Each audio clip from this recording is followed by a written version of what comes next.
क्या पूछा बुलबुल ने? बोलो। तुम क्यों उदास बैठी हो? इसके बाद याद है आपको? चलो उसके बाद कंटिन्यू करो, आप सुनाओ।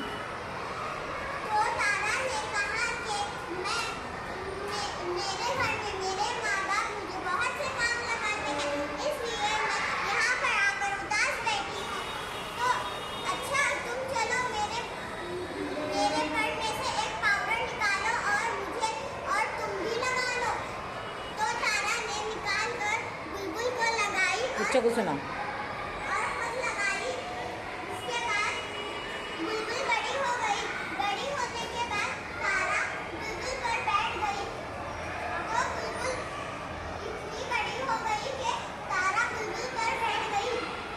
और उसे लेकर उड़ी ना।